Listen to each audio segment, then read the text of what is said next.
আচ্ছা, একটা প্রশ্ন করি। নবীজির একজন কলিজার টুকরা মেয়ে ছিল, মেয়েটার নাম কি ছিল? মাশাআল্লাহ, তোমরা তো খুব ভালো জানো। নাম কি ছিল? ফাতেমা। মাশাআল্লাহ। ফাতেমার দুটি সন্তান ছিল, এক হচ্ছে হাসান আর এক হচ্ছে। ফাতেমার একজন স্বামী ছিল, স্বামীর নাম কি ছিল? দেখছেন কত অ্যাক্টিভ শ্রোতা আমার। মাশাআল্লাহ। আমি নিয়ত করেছি, যেহেতু আজকের মূল উদ্যোক্তা হচ্ছে একজন নারী, তো আজকে আমরা একজন নারীর জীবন থেকে কথা বলবো ইনশাআল্লাহ। তার মানে এটা নয় যে শুধু নারীদের ওয়াজ, এটা তা নয়, বরং ফাতেমার জীবনীতেও আমাদের জন্য শিক্ষা আছে না নাই? মাশাআল্লাহ। নবীজির একজন মেয়ের দ্বারাই বংশ চলেছে, বংশের ধারাবাহিকতা চলেছে। মেয়েটার নাম ছিল ফাতেমা। ফাতেমার মায়ের নাম কি ছিল? খাদিজা। বলেন, নাম ছিল কি? ইসলামে সর্বপ্রথম নারী যে ইসলাম ধর্ম গ্রহণ করেছিল তার নাম কি ছিল? খাদিজাতুল কুবরা রাদিয়াল্লাহু তাআলা আনহা। মাশাআল্লাহ। আচ্ছা বলেন তো, ফাতেমার সম্মানটা কম ছিল না বেশি ছিল? নবীজি বলেছেন, জান্নাতে সর্বপ্রথম যেই নারী প্রবেশ করবে এবং জান্নাতের সমস্ত নারীদের যে সরদারিনী হবে তার নাম হচ্ছে ফাতেমা রাদিয়াল্লাহু তাআলা আনহা। সুবহানাল্লাহ পড়া।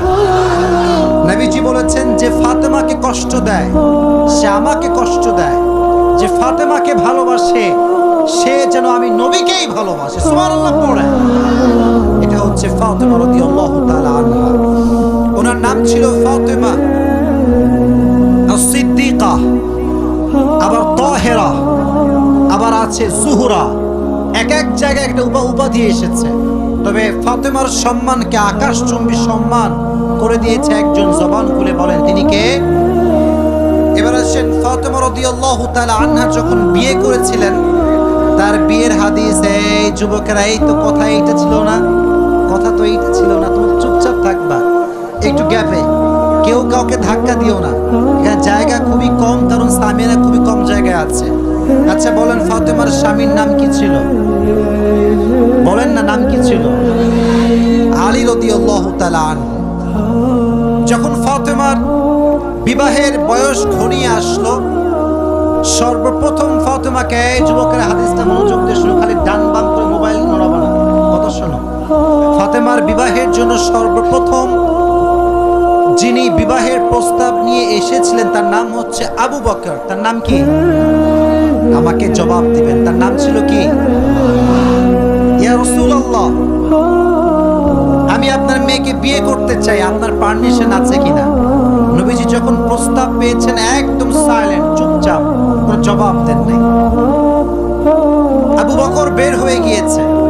সেকেন্ড টাইম যিনি এসেছেন তার নাম হচ্ছে ওমর ফারুক রাদিয়াল্লাহু তাআলা আনহু। নাম শুনেছেন সবাই? ইয়া রাসূলুল্লাহ, আমি আপনার মেয়েকে বিয়ে করতে চাই, আপনার পারমিশন হবে? নবীজি চুপচাপ, কোনো জবাব দেন নাই। তো দুইজন সাহাবী বুঝে গিয়েছে নবীজি তো চুপচাপ, প্রপোজালটা কি অ্যাকসেপ্ট হয়েছে না রিজেক্ট হয়ে গিয়েছে? রিজেক্ট হয়ে গিয়েছে, বের হয়ে আসছে। বাহিরে আরো আছে দুইজন সাহাবী। বলো কয়জন সাহাবী? খেয়াল করে দেখবেন যুবক ভাইয়েরা, বন্ধু বান্ধব এক জায়গায় বসলেই বদমাইশ শুরু হয়ে যায়, ঠিক কিনা বলো যুবক ভাইয়েরা? কিছু কিছু যুবক খুবই ভদ্র, মেয়ে দেখতে চায় না। কিছু কিছু লুচ্চা বন্ধু আছে, বলে এই দেখ, ওই যে দেখ দেখ দেখ দেখ। নিজে ভালো থাকতে চাইলেও বন্ধুরা ভালো থাকতে দেয় না, ঠিক কিনা? তো সাহাবা একরাম দুষ্টামি করতেন। বন্ধুত্বের মাঝে দুষ্টামি না হলে বন্ধুত্ব জমে না। তো ওনারা বন্ধুত্বর মাঝে দুষ্টামি করতেন, কিন্তু হারাম কোনো কথা বলতেন না, যা বলতেন সুন্নাহ অনুযায়ী বলতেন। সুবহানাল্লাহ। তো খেয়াল করে, এদিকে আমার চোখে চোখ। তো যখন দুইজন সাহাবী রিজেক্ট হয়ে গিয়েছে বিয়ের ক্ষেত্রে, তারা বের হয়ে আসছে যে আমাদের বিয়ে হবে না, আমরা রিজেক্ট। বাহিরে আছে আরো দুইজন সাহাবী, এক হচ্ছে আব্দুর রহমান বিন আউফ, আর এক হচ্ছে আলী রাদিয়াল্লাহু তাআলা আনহু। তো আব্দুর রহমান বিন আউফ বলছে, আলী, আবু বকর রিজেক্ট হয়ে গিয়েছে, ওমর রিজেক্ট হয়ে গিয়েছে, আমার বিশ্বাস আলী যদি বিবাহের প্রস্তাব নিয়ে যায়, নবী তার প্রস্তাব প্রস্তাবকে কখনো ফিরে দিতে পারবে না। সুবহানাল্লাহ পড়লেন না? এবার আলী রাদিয়াল্লাহু তাআলা আনহু বলছে, আমার কাছে টাকা নাই, পয়সা নাই, গাড়ি নাই, বাড়ি নাই। নবী তো আমার সঙ্গে তার মেয়ের বিয়ে দিবে না, কারণ আমার কাছে কোনো ঘর নাই, বাড়ি নাই। আব্দুর রহমান বিন আউফ বলছে, আগে যাও তো, ট্রাই দিয়ে আসো, চান্স নিয়ে আসো, দেখো কি হয়। তো আলী রাদিয়াল্লাহু তাআলা আনহু এসেছেন। এই ছাতাওয়ালা ভাইরা, হোয়াট ইজ দিস? আওয়াজ কেন? আওয়াজ হবে না প্লিজ। তাকবীর দেন, লিল্লাহি তাকবীর। আল কোরআনের আলো। আমি ট্রাই করছি ন্যাচারালি কিছু বলার জন্য, কারণ দেখেন আপনারা যদি ডিস্টার্ব করেন এটা ওয়াজ থেকে যাবে ইউটিউবে। যদি আপনাদের সাউন্ডটা শ্রোতাকে কষ্ট দেয়, তারা বলবে নওগাঁর মানুষ অভদ্র মানুষ, এটা সহ্য করা যাবে? আমরা চুপচাপ থাকবো, জাস্ট আমি যখন প্রশ্ন করব তখন জবাব দেবেন, ঠিক আছে ইনশাআল্লাহ? তো আলী রাদিয়াল্লাহু তাআলা আনহু আসছে বিবাহের প্রস্তাব নিয়ে। তো জামাই হওয়ার প্রস্তাব যদি কোনো বাবার কাছে মেয়ে যায় বা ছেলেরা যায়, একটা লজ্জা ভেতরে আছে না নাই? তো আলীর ভিতরে লজ্জা কাজ করছে, আরে আমি কেমনে বলবো নবীর মেয়েকে বিয়ে করতে চাই। তো যখন আসছে লজ্জায় কাছে আসে না, একবার জানে একবার বামে, এদিক এদিক করতেছে। তো নবীজিকে আগেই আল্লাহ তাআলা জিবরাইলের মাধ্যমে ওহী পাঠিয়েছেন, নবী হে আজকে আপনার কাছে আলী রাদিয়াল্লাহু তাআলা আনহু জামাই হওয়ার প্রস্তাব নিয়ে আসবে। সুবহানাল্লাহ পড়েন। তো নবী বলছেন, আলী তুমি আজকে কেন এসেছো? তো আলী বলতে চায় না, বলছে নবী এমনি ঘুরতে আসছি, কোনো কাজ কাম নাই, এমনি ঘুরতেছি আর কি। তো নবী বলছে, আলী আমি কিন্তু জানি তুমি কেন এসেছো। বলছে কেন নবী আপনি বলেন। বলছে আজকে তুমি আমার জামাই হওয়ার প্রস্তাব নিয়ে এসেছো। তো নবীজি আগের দুইবার ছিলেন চুপচাপ, আগে ছিলেন কি চাপ? আরো জোরে। কিন্তু নবী এবার একটা কথা বললেন, নবী বললেন, আলী ইনশাআল্লাহ। তো আলী আবার ইনশাআল্লাহর অর্থ বোঝে না, যে ইনশাআল্লাহ মানে আবার কি হবে। তো উনি ভাবছে আমারটাও মনে হয় রিজেক্ট হয়ে গিয়েছে, বের হয়ে আসছে। তা আব্দুর রহমান বিন আউফ দূরে দূরে আছে, হ্যাঁ আমি তো পরামর্শ দিয়ে পাঠাইছিলাম, রিজেক্ট যদি হয়ে যায় কপালে দুঃখ আসনা নাই। তো বলছে আলী কি হয়েছে তোমার, বিয়ে কি হবে না কি হবে না? তো আলী বলছে আমিও রিজেক্ট খাইছি, আমার বিয়ে হবে না। তো বলছে নবী কি বলেছে আগে তাই বলো। বলছে নবী বলেছে ইনশাআল্লাহ। তো আলী রাদিয়াল্লাহু তাআলা আনহুর এই কথা শুনে আব্দুর রহমান বিন আউফ বলছে তোমার বিয়ে অর্ধেক হয়ে গিয়েছে মনে করো। সুবহানাল্লাহ পড়েন। আচ্ছা বলেন তো প্রিয় ভাইরা, ফাতেমার মতো চরিত্রবান নারী কি আমাদের এই বর্তমান বাংলাদেশে পাওয়া যাবে? আসতে বললেন কেন? পাওয়া যাবে? আলীর মতো এরকম জামাই, মুত্তাকি জামাই আল্লাহর জমিনে কাউকে পাওয়া যাবে? আজকালকার তো বোরকা পড়লো বিশ্বাস করা বড় দায় হয়ে যায়। আপনি দেখবেন আজকাল যারা টিকটক করে তাদের 80% হচ্ছে বোরকাওয়ালি নারীরা টিকটক করে। আমি কথা বলবো না প্লিজ, নো কথা প্লিজ, আমি বলছি। দেখবেন টিকটকার মেয়েরা আসলে ইসলামটা বোঝে নাই। তারা মনে করছে জাস্ট বডিটা শো করব, কয়েকটা ফ্যান ফলোয়ার্স বাড়বে, বাস এনাফ। কিন্তু সে বুঝে নাই যে এই সামান্য কয়েকটা ফ্যান ফলোয়ার্স আমাকে জাহান্নামের আগুনে হাজার হাজার বছর পুড়িয়ে ফেলবে, ঠিক কিনা? They don't have any kind of realization, অনুধাবন নেই। এই যে একটা মেয়ের চেহারা আমরা দেখছি, তার উলঙ্গ চেহারা, উলঙ্গ বাড়ি ফেসবুকে সে শো করছে, টিকটকে সে শো করছে, আমাদের চোখ কি ভালো হচ্ছে না নষ্ট হচ্ছে? এই যে মেয়ের কারণে চরিত্র নষ্ট হচ্ছে, মেয়ের আমল নামায় গুনাহ আছে না নাই? তো ফাতেমা এরকম নারী ছিলেন না, এতটা খারাপ তিনি ছিলেন না। উনি ছিলেন সবচাইতে চরিত্রের সুমহান পর্যায়ের অধিকারিণী নারী। সুবহানাল্লাহ। তো লাস্টে নবীজি ফাতেমার কাছে আসছেন যে ফাতেমা একটা কথা বলতে চাই। আম্মা জান দেখেন বাবা কাকে বলে, এই যুবকেরা বাবা কাকে বলে দেখো। বলছে আম্মা জান একদম মনোযোগ দিয়ে শুনবেন, ফিল করে শুনবেন। ফাতেমা তোমাকে একটা কথা বলতে চাই। আব্বাজান বলেন কি কথা? বলতেছে যে তোমার জন্য একজন পাত্র পেয়েছি বিয়ের জন্য। তো ফাতেমা বলছে মান হুয়ার রাজুল, হু ইজ দ্যাট পারসন, সে কে? তো নবীজি বলছেন তার নাম হচ্ছে আলী। তো আলীর নাম শুনে ফাতেমা একটা মুচকি হাসি দিয়েছে। তো মেয়েরা কিন্তু কাউকে পছন্দ করলে সরাসরি ইয়েস বলে, একটা মুচকি হাসি দেয়। আর হাদিসে এসেছে বিয়ের ক্ষেত্রে মেয়েকে মুখ ফুটিয়ে হ্যাঁ বলতে হবে না, যদি সে মুচকি হাসি দেয় এটাই প্রমাণ বহন করে যে সে রাজি হয়ে গিয়েছে। ঠিক না বলো? ফাতেমার যেহেতু মুচকি হাসি নবী দেখেছেন, নবী বলছেন ফাতেমা তোমার বিবাহ কার সঙ্গে ফাইনাল? কার সঙ্গে ফাইনাল? আলীর সঙ্গে ফাইনাল। বলে এই ক্ষেত্রে আমাদের একটা আদর্শ আছে ফাতেমার জীবনের থেকে। যখন মেয়েকে বিয়ে দিবেন মুত্তাকি ছেলের সঙ্গে বিয়ে দেওয়া লাগবে, গাঁজাখোরের সঙ্গে বিয়ে দেওয়া যাবে না। আজকালকার গাঁজাখোরের সঙ্গে বিয়ে দেখুন বাপ আছে না নাই? খালি গাঁজাখোর না, টাকলার সঙ্গে বিয়ে দিয়ে দিল। আজীব কথাবার্তা। এত সুন্দর যুবক নওগাঁর মাটিতে আছে, বাবা টাকলা কেন বুঝে না? আমি বুঝে আসলে জিনিসটা। শোনেন একটা বিষয় বলি, বাস্তব কথা বলছি। 15 বছরের মেয়ের সঙ্গে 60 বছরের বুড়ার কখনো যায় না, এটা মানায় না, এটার সঙ্গে পার্সোনালিটি ম্যাচ খায় না। ঠিক কিনা যুবক? আমি চাই যার বউ নাই সে বিয়ে করুক, বাট যুবকের মনে কষ্ট দিয়ে বিয়ে করা যাবে না। আল্লাহ বোঝার তৌফিক দান করুন, আমিন। তো যেটা বলছিলাম, বিয়ের ক্ষেত্রে মেয়ের পারমিশন নেওয়ার দরকারটা যুবক ভাইরা আছে না নাই? তো এক বাপকে বলা হলো যে আব্বাজান থামো, কথা শুনো। কি রে? একজন বাবাকে প্রশ্ন করা হয়েছে যে আব্বাজান এই বামের ছেলেমেয়েরা সব ভদ্র, এখানে সব ভদ্ররা বসে আছে, এই আওয়াজ করছো তোমরা? চুপচাপ, একদম চুপচাপ প্লিজ। আমি কিন্তু সব সিচুয়েশন কন্ট্রোল করে কথা বলছি, প্লিজ তোমার সাইলেন্ট থাকবে। আচ্ছা, বেশি ছেড়ে গিয়েছে মাশাআল্লাহ, তাকবীর দেন, লিল্লাহি তাকবীর। আল্লাহ মনে হয় ভাবতেছে যে না আজকে মাহফিলটা হোক, সমস্যা কি? ঠিক না? আল্লাহ সুযোগ দিয়েছে, আমরা কাজে লাগাবো ইনশাআল্লাহ। তো আব্বাজান আপনি আপনার মেয়েকে কার সঙ্গে বিয়ে দিলেন? इसके सर पर तो बाल नहीं है। तो বলছে যে বাবা बाल नहीं है तो क्या हुआ, माल तो है।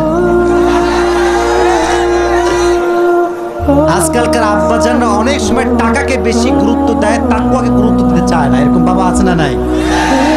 বিয়ের ক্ষেত্রে মুত্তাকি ছেলেকে গুরুত্ব দেওয়ার দরকারটা আছে না নাই? Number 1 point. নাম্বার 2, ফাতেমার জীবন থেকে আমরা 2 নাম্বার বিষয় শিখব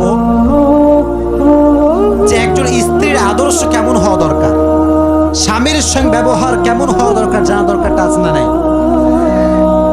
আজকালকাল দেখবেন আপনারা প্রিয় ভাইয়েরা, সারাটা জীবন স্বামী তার বউয়ের জন্য খাটে, টাকা পয়সা গাড়ি বাড়ি সব দেয়। একদিন গিয়ে বলে কি জানেন, তুমি আমারে কি দিলে, তোমার কি তুমি জীবনে করলা আমার জন্য? অমকের জামাই তার শ্বশুরকে কত কিছু দিল, আমার স্বামীটা আমল কিছু দেয় না আমার। এরকম স্বামী বউ আছে না নাই?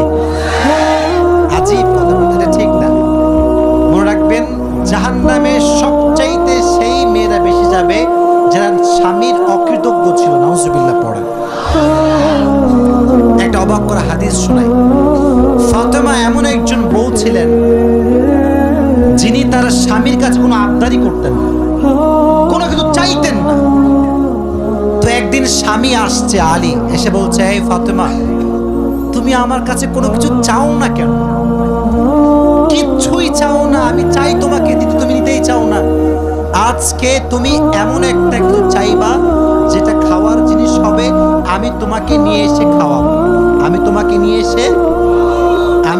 নিয়ে এসে। তো ফাতেমা বলছেন না দরকার নাই। কি দরকার? থাক না, কোনো প্রয়োজন নেই। তো আলী আজকে নাসর বলবেন না, আমি খাওয়াই ছাড়বো আজকে, বলো কি খাওয়া। তো চাওয়ার একটা লিমিটেশন আছে। উনি বললেন আমার কিচ্ছু লাগবে না, জাস্ট বাজার থেকে একটা আনার নিয়ে আসবেন। কি নিয়ে আসবেন? তো আলী রাদিয়াল্লাহু তাআলা আনহু বলছে ঠিক আছে যাও, আমি যাচ্ছি তোমার জন্য নিয়ে আসবো একটা আনার। বের হয়েছেন নেওয়ার জন্য। এই মনোযোগ দিয়ে শুনবেন হাদিসটা, খুব মনোযোগ দিয়ে। বাজার থেকে একটা আনার কিনেছেন, কিনে যখন বাসায় ব্যাক করবেন, হঠাৎ করে একজন গরিব মানুষ আসছে, এসে বলছে আলী আজ 3 দিন যাবত আমার পেটে কোনো খানা নাই, আমি বড় হতদরিদ্র মানুষ, খুবই ক্ষুধার্ত মানুষ, তুমি কি আমাকে কিছু খাওয়াতে পারবা? আলী রাদিয়াল্লাহু তাআলা আনহু এতটা দান করার মেন্টালিটি ছিল, এতটা ভালো মানুষ ছিলেন, বইয়ের কথা ভুলে গিয়েছেন, ওই আনারটাও আল্লাহর রাস্তায় দান করে দিয়েছেন। তো যখন আনার মানে হচ্ছে ডালিম, ডালিম, ডালিম। ও আচ্ছা, না বুঝতে বলা যাবে, কোনো সমস্যা নাই। আনার মানে হচ্ছে নগরে ডালিম আছে না নাই? তোমাদের নগরে একটা বড় বাজার আছে, বাজারটার নাম কি? হ্যাঁ, ওখানে দেখবা রাস্তার বাম পাশে শপগুলো বসে না, ফলের শপ, দেখবা অনেক অনেক অনেক আপনার আঙ্গুর রাখা আছে, বেদানা রাখা আছে, আছে না নাই? আপনারা বেদানাও বলেন, ডালিমও বলেন। আচ্ছা, তো উনি দান করে দিয়েছেন। তো যখন দান করে দিয়েছেন, হঠাৎ করে মাথায় আসছে তো কার জন্য ছিল? ফাতেমার জন্য। বলেন কার জন্য ছিল? তো মনটা খারাপ যে জীবনে বউ একবার চাইলো, তাও খাওয়াইতে পারলাম না, মানুষকে দিয়ে দিলাম। বাসায় আসছে, মনটা খুবই খারাপ। তো বউয়ের ভালোবাসা কাকে বলে খুব ভালো করে বুঝবেন। আলী যখন গেটটা খুলেছে, ফাতেমা যখন আলীর চেহারার দিকে তাকাইছে, বলছে আলী নিশ্চিত তুমি আমার বেদনা, আমার ডালিম তুমি আল্লাহর রাস্তায় দান করে দিয়েছো। সুবহানাল্লাহ। তো বলছে ফাতেমা আসলেই তাই, আমি দান করে দিয়ে আসছি। তো বলছে আলী তুমি যদি আমার জিনিসকে আল্লাহর রাস্তায় দান করে খুশি হও, আমি ফাতেমা তাতেই খুশি হয়ে গেলাম। অবাক করা বিষয় দেখেন, হঠাৎ করে একজন মানুষ বাসার গেটে নক করেছে, কেউ কি আছে বাসায়? গেট খুলেছে, তো দেখছে গেটের বাইরে দাঁড়িয়ে আছে একজন সাহাবী, তার নাম হচ্ছে সালমান ফারসি। তার নাম কি? এদিকে পেছনে কিয়ামত হয়ে যাক, তোমরা আমার দিকে তাকাও। তার নাম কি? সালমান ফারসি। বলছে কি হয়েছে আপনার, হঠাৎ করে আপনি আমাদের বাসায় আসছেন? বলছে নবীজি তোমার জন্য 9টি আনার হাদিয়া পাঠিয়েছে। আপনার সুবহানাল্লাহ পড়তে পারলেন না? কয়টি আনার? আরো জোরে। আলী বলছেন নো, এটা আমার না, এটা আমার হতে পারে না। সালমান ফারসি বলছে কেন? এটা তোমার জন্য পাঠিয়েছে। আলী বলছে ভালো করে চেক করো, এটা আমার জন্য হতে পারে না। বলছে কেন? বলছে আল্লাহ তাআলা কোরআনে বলেছেন মান জাআ বিল হাসানাতি ফালাহু আশরু আমসালিহা, যে আল্লাহর রাস্তায় একটা দিবে আল্লাহ তারে 10 গুণ বাড়ায় দিবে। তাহলে আমার তো 9টা হবে না, আমার হবে কয়টা? তো সালমান ফারসি এই কথা শুনে আবার পকেটে হাত দিয়েছে, হাত দিয়ে আরেকটা বের করেছে, বলছে নবী তোমাকে 10টাই দিয়েছে, আমি জাস্ট পরীক্ষা করছিলাম। সুবহানাল্লাহ পড়ে। তো চাইলেও একটা ভালোবাসা লাগে, আর যে আল্লাহর রাস্তায় দান করে তার আরো বেশি বাড়ায় দেয়। একজন আওয়াজ দিয়ে বলে তিনি কে? আর একটা রিওয়ায়াত বলি। একদিন ফাতেমা রাদিয়াল্লাহু তাআলা আনহা সুতা বিক্রি করলেন। কি বিক্রি করলেন? সুতার দাম হচ্ছে 6 দিরহাম। কয় দিরহাম? আচ্ছা, তো বলছে হে আমার স্বামী আলী, 6 দিরহাম নিয়ে কয়েকটা রুটি নিয়ে আসো হাসান এবং হোসাইনের জন্য। কার জন্য? হাসান এবং হোসাইন কার সন্তান? ফাতেমা এবং আলীর সন্তান। তো অবাক করে একটা রিওয়ায়াত, আমি জাস্ট গতকালকে এটা পড়লাম, এটা আমি আগে জানতাম না। তো বের হয়েছে বাসার থেকে রুটি কিনবার জন্য। কি কিনবার জন্য? রুটি কিনে ফেলেছে। Just he was coming back to home, বাসায় আসছিলেন। হঠাৎ করেই গরিব আসছে, অসহায় মানুষ। আলী কিচ্ছু নাই পেটে খাওয়ার মতো, তুমি কিছু দিতে পারবা? আলীর মনোমাইন্ড এতটা বড় ছিল, যা কিনতে গিয়েছিল ফ্যামিলির জন্য ওইটাও আল্লাহ রাস্তায় দান করে দিয়েছে। জোরে সোরে পড়ুন সুবহানাল্লাহ। সন্তানের জন্য খাবার আপনি কিনেছেন, কিন্তু দান করে দিয়েছেন, কিন্তু ভেতরে একটা কষ্ট আছে না নাই? দেখো এই যুবকেরা, প্লিজ প্লিজ লাফালাফি করুন, এদিকে আমার দিকে একদম স্থির হয়ে থাকো, চুপচাপ স্থির থাকো। কারণ নওগাঁর মানুষ তো এরা অভদ্র ঘরের সন্তান, এরা সব ভদ্র ঘরের সন্তান, ঠিক না? চুপচাপ থাকো। তো যখন ফিরে আসবেন, হঠাৎ করে একজন লোক আসছে, এসে বলছে, আলী তুমি কি উটটা কিনবা? উট? বলেন কি? আলী বলছে, না ভাই টাকা পয়সা নাই, কেনার সম্ভব না। তো বলছে, তোমাকে আমি এইটা এখন দিচ্ছি, তোমার যখন বিক্রি করার সুযোগ হবে তখন বিক্রি করবা, তোমার লাভ তুমি রাখবা আর আমারটা আমাকে দিলেই হবে। তো আলী বলছে, ঠিক আছে দাও। জাস্ট উটটা নিয়েছে, উট নিয়ে বাসায় ব্যাক করবে, আবার আর একজন আসছে, বলছে ভাই এর দাম কত নেবেন বলেন? বলছে ভাই আপনি দাম বলেন। যে উটের দাম হওয়ার কথা 200 দিরহাম, ওই লোক আগেই বলছে আমি এটাকে তোমার কাছ থেকে 300 দিরহাম দিয়ে ক্রয় করে নেব। নিয়ে নিয়েছে উট। তাহলে আগে ছিল মাত্র কয় দিরহাম, এখন তিনি কয় দিরহামের মালিক হয়ে গেলেন? সুবহানাল্লাহ পড়তে পারলেন না? এখন এই যে 300 দিরহামের মালিক যাকে দিবে, লভ্যাংশ খুঁজে পায় না, কই গেল লোকটা? লোক আর খুঁজে পায় না, না পেয়ে বাসায় আসছে। যখন গেট খুলেছে, গেট খুলেই দেখছে নবীজি তার বাসার ভেতরে বসে আছে। বলছে, আলী আজকের ঘটনা তুমি বলবা নাকি আমি বলবো? বলছে, নবী আপনিই বলেন। বলছে, তোমার কাছে সর্বপ্রথম যিনি উট বিক্রি করেছিলেন তিনি আর কেউ নন, তিনি হচ্ছেন জিবরাইল। আর যিনি ক্রয় করেছেন 300 দিরহাম দিয়ে, সে কোনো মানুষ নয়, তিনি হচ্ছেন ইসরাফিল। কেন নবী, এটা কেন আমার সঙ্গে হলো? বল, তুমি যে নিজে না খেয়ে মানুষকে খাওয়াইছো, এটা আল্লাহর কাছে বড্ড ভালো লেগেছে। তো আল্লাহ তোমার এত বেশি বাড়ায় দিয়েছে যে তুমি কল্পনাই করতে পারো না। সুবহানাল্লাহ পড়েন। তাহলে প্রিয় ভাইয়েরা, আল্লাহর রাস্তায় দান করার জন্য আলী এবং ফাতেমার থেকে শিক্ষা নেওয়ার দরকারটা আছে না নাই? যতটুকু পারি নিজেও খাবো, মানুষকেও দিব। নিজে খাবো, মানুষকে দিব না, এটা স্বার্থপর ছাড়া কিচ্ছু হতে পারে না। আমরা স্বার্থপর হব না, ভালোবেসে যাব। আল্লাহ ভালোবাসার মন আমাদের দান করুক না, আমিন। আর একটা হাদিস, আচ্ছা বলেন তো পরিবারের, আচ্ছা এখানে সব যুবক আমার মনে হয় আমরা মধ্যবিত্ত পরিবারের সন্তান, ঠিক আছে না প্রিয় ভাইয়েরা?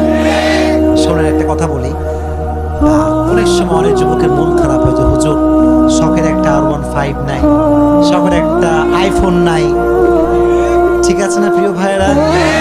শখের একটা গাড়ি নাই, শখের একটা বাড়ি নাই। অনেকের এটা কষ্ট থাকে, না বললে হবে না, এটা মানুষ হিসেবে কষ্ট লাগে, ঠিক আছে, কিন্তু মাথায় রাখবো, এদিকে হাদিস বলছি, গরিবরা, মধ্যবিত্তরা বড়লোকের চাইতে 500 বছর আগেই জান্নাতে প্রবেশ করবে।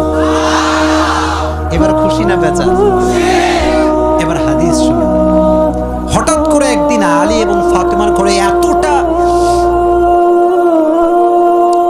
অভাব, ভাত নাই, চাল নাই, ডাল নাই, কিচ্ছু নাই, একেবারে 3 দিন যাবত না।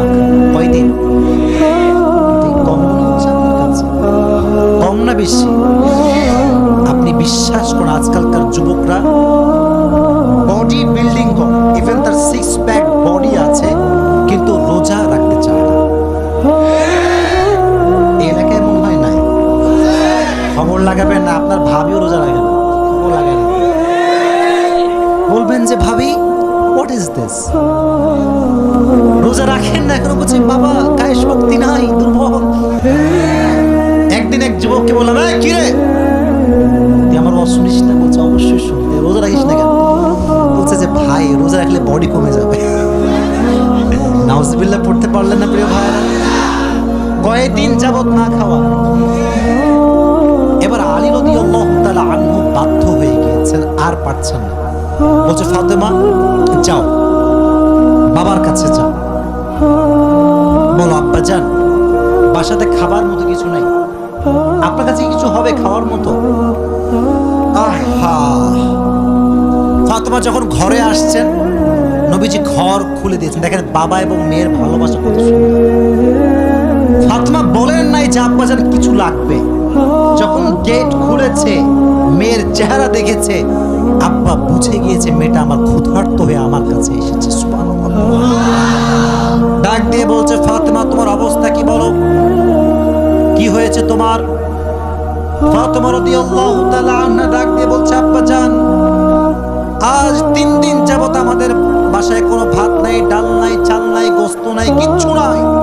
আমি আপনার কাছে একজন ক্ষুধার্ত নারী হয়ে এসেছি কিছু নেওয়ার জন্য। তো নবীজি বলছেন, এই যুবকের এদিকে তাকাও। বলছে, ফাতেমা আমার কাছে 5টা বকরি আছে, 5টা দোয়া আছে। 5টা বকরিও আছে, 5টা ধামরাটের ভাইরা, 5টা দোয়া আছে, 5টা বকরি আছে। তুমি কোনটা নিতে চাও? Which one you want to select? তো ফাতেমা বলছে, নবী হে, আমার বকরি লাগবে না, আমাকে দোয়া শিখাই দিলেই হবে। পরীক্ষায় পাস। দোয়াটা আমার সঙ্গে সবাই পড়েন, সকলে আমার চোখে চোখ রাখেন, সবাই পড়েন, ইয়া আউয়ালাল আউয়ালিন, ইয়া আখিরাল আখিরিন, ইয়া যাল কুওয়াতিল মাতিন, ইয়া রাহিমাল মাসাকিন, ইয়া আরহামার রাহিমিন। আমি জানি যে এটা এখনই মুখস্থ করা সম্ভব না, তবে এটা আগামীকাল কোথায় যাবে? হ্যাঁ, মাশাআল্লাহ, সার্চ করবেন, ডাউনলোড দিবেন, এখানে কাট করে নিয়ে আসবেন। এই দোয়াটা you have to repeat after me, বারবার বারবার বারবার। নবীজি বলেছেন, এই দোয়া যে যত বেশি পড়বে তার রিজিকের বরকত তত বেশি বেড়ে যাবে। এই দোয়াটা আমরা বেশি বেশি পাঠ করবো তো ইনশাআল্লাহ।